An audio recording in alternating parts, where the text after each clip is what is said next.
So what we do when we're setting our beams and we have a beam pocket in the wall, when we built this wall right here, our first top plate right here, this went all the way through, right? And that kept our wall together. And then our double top plate, we had it pre-cut already, stopping before our beam pocket.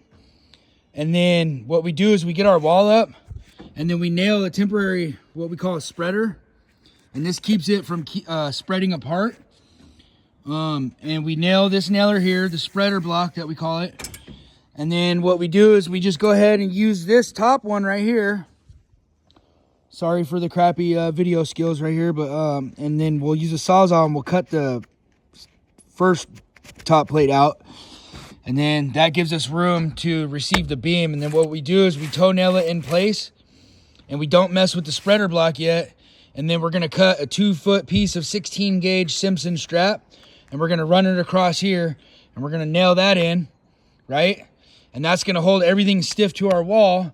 And then, cause we need an 1/8 out there for our beam to be flush.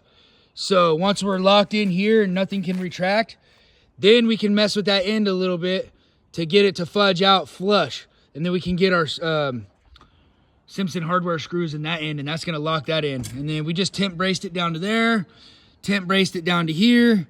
And then once we get this roof all sheeted in, it'll be locked in, no biggie. And then we can remove our bracing and we can finish out this floor and whatnot.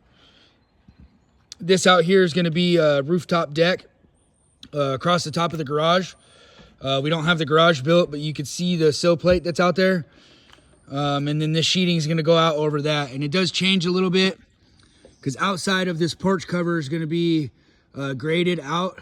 And then they're gonna have to grade this part by hand, or custom, I should say.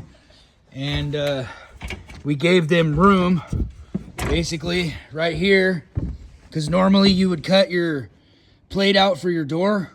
Instead, on this one, what we did was we added another plate on top of the bottom plate, and they're gonna set the door to that because it's a 16-foot sliding door.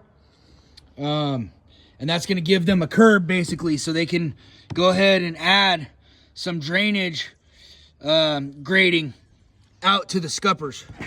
So that's what we got going on. We're just waiting for trusses. So we're setting these last couple beams to get these little trusses up there, and then we're good to go. And then we're gonna call it an early day.